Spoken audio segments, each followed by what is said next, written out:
Assalamualaikum warahmatullahi wabarakatuh. Akkam jirtu nagaya fayyaadha. Dhihaadha gara chaanela kiyyaatti har'as viidiyoo biraatiin dhufe. Viidiyoon har'a dhufeen ammoo ruuza godhutti jira. Ruuza kuduraa waliin yookaan vegetable waliin godhutti jira. Kanaafuu ruuza kana akka itti godhu na waliin ilaala isiniin jedha. Zayitii Disxiriyaa ta'uu irratti zayitii diqqoo buufadhee eegas qimamoota gurguddaa kana itti naqadhee qimamoota kana haga inni hafuura naa baasuu bilcheessee eegas deebi'ee shunkurtii firii takkaa itti ciree shunkurtii diimtuu shunkurtii itti naqadhee eegas shunkurtii haga isin naa bilchaattee diqqoo laaftu deebi'ee eege zanjabiilaa fi qullubbii adii walitti daakamtee jirtu qaba san itti naqadhaa. Eegas ammoo deebi'ee timaatima firii takkaa qaba timaatima takka itti naqadha. Eegas timaatima kana haga inni naa laafee bilchaatu eegee deebi'ee qimamoota kaan itti naqadha. Irdii fi qimamii ruuzaatii fi kamuun itti naqadhe.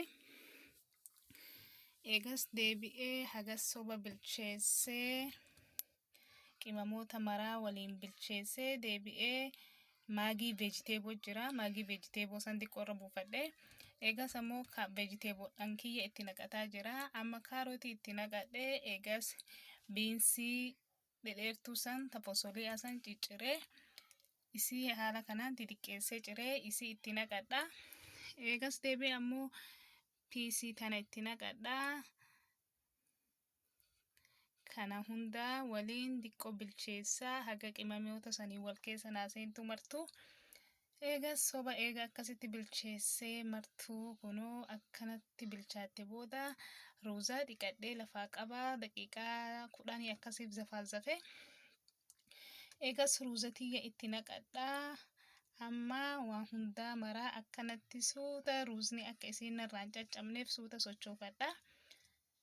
Eegas haga daqiiqaa 5 akkas ruuzaa fi qimamootaa fi vegetable kan akka gaarii akka inni naa wal seenuuf akkasitti soba bilcheessaa.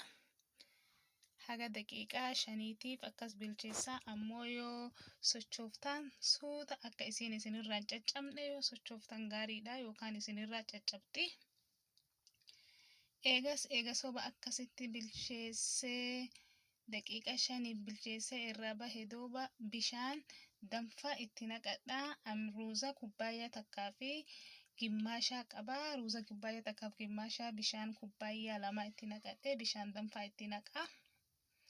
Bishaan danfaa kubbaayyaa 2 itti naqaa. Eegas akkasitti bilcheessaa daqiiqaa 15f akkas ibiddaa hedduu ho'aa hin tahiin irratti bilcheessaa. Soba bilcheessee eega isin danfite booda eega isin gara daqiiqaa 15 bilchaattee akkana taate eegas ibidda jalaa diqqeessaa. Ibidda loo irratti bilcheessaa yookaan ammoo oovina keessallee sa'aatii isin akkana taate oovina jalallee kaa'uu dandeettanii.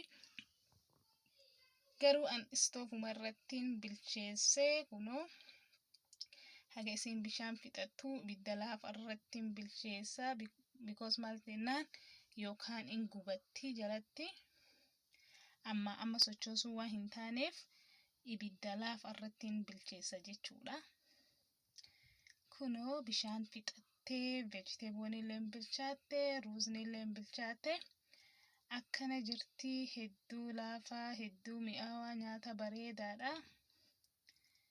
Kanaafuu akkanatti akka godhattan abdii qabaa. Yeroo biraa viidiyoo biraatiin isinii dhufaa. Eegas eega isin akkasitti bilchaattee waan maraa qophooftee ibiddarraa dhaamsee baala dimbilaalaa ka fireeshaa ciree isa diqqishuu hafuurumaaf isa irra buufadha. Isa eega irra buusee ibidda irraa dhaamsee jira. Kunoo akkanatti qophooftee jirti. Waan barbaaddan waliin akkasitti nyaachuu dandeettanii. Galatooma warri chaanela kanaaf haarawaa yoo chaanela viidiyoo kana jaalattan subscribe naa gochuu hin dagatinaa. Yeroo biraa walitti deebinaa. Nagaa keessan haa turaa isiniin jedha.